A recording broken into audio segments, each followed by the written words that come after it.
হত্যার শিকার হয়েছে, ক্রসফায়ারের শিকার হয়েছে। আমরা বারবার কারাগারে গিয়েছি, তবু জনগণের অধিকার প্রতিষ্ঠার সেই লড়াই থেকে বিন্দু মাত্র পিছপা হয়নি। আমাদের পরিবার দুঃসহ অনিশ্চয়তা নিয়ে আমাদের অপেক্ষা করে গেছে। প্রতিবার গ্রেফতার হয়েছি, আমরা গুম হয়ে যাই কিনা, আমাদেরকে ক্রসফায়ার দেয় কিনা, সেই অনিশ্চয়তার মধ্য দিয়ে আমাদেরকে জীবন অতিবাহিত করতে হয়েছে। আমি যখন সর্বশেষ কারাগারে যাই, আমার স্ত্রী তখন সন্তান সম্ভবা।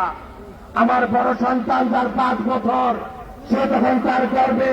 সেরকম একটি অনিশ্চিত সময়ে আমার জীবন কেটেছে কারাগারে। তবু আপনারা জানেন, 24 জানুয়ারি 24 আগস্ট কোন আন্দোলনে ঢাকার রাজপথে সম্মুখ সারি থেকে নিজেকে সরিয়ে নেয়নি। আপনারা অবগত আছেন, এই শিবপুরে যারা আন্দোলন সংগ্রাম করেছে তাদেরকে প্রতিনিয়ত খোঁজ খবর রেখে তাদের কারাগারের দেখভাল করে আন্দোলন কিভাবে চালিয়ে যেতে পারে সেটা প্রতিনিয়ত খোঁজ খবর রেখেছি। আজকে অনেকে টাকার গরমে অনেক কথা বলে। আমার বাবা সুলতানুদ্দিন মোল্লা এই দখলার সম্পত্তি বিক্রি করেছে, ডিসিদের প্লট বিক্রি করেছে, দেশের বাজারে 2 গাড়ি সম্পত্তি বিক্রি করেছে গত 15 বছরে।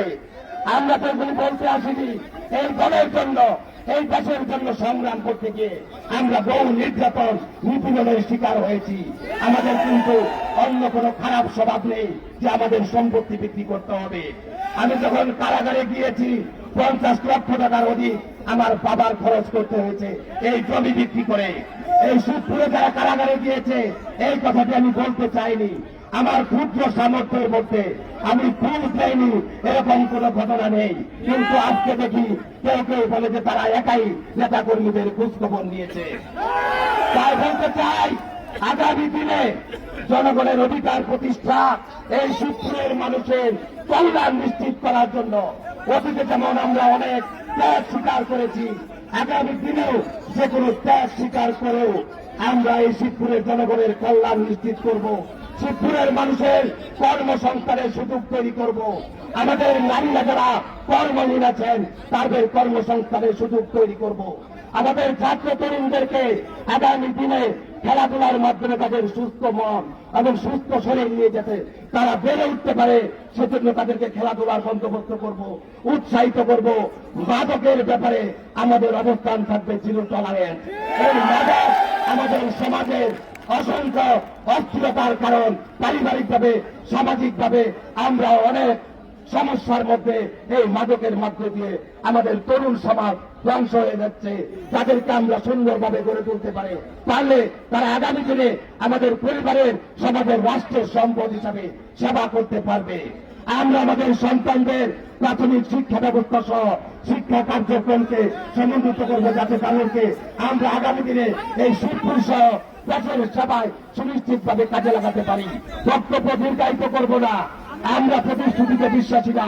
আমাদের নেতা জনাব তারেক রহমান বলেছেন 31 দফা বাস্তবায়নের মাধ্যমে আমরা গণতান্ত্রিক বাংলাদেশ বিনির্মাণ করব, জনগণের জন্য কল্যাণের বাংলাদেশ বিনির্মাণ করব, ন্যায় বিচারের বাংলাদেশ নিশ্চিত করব।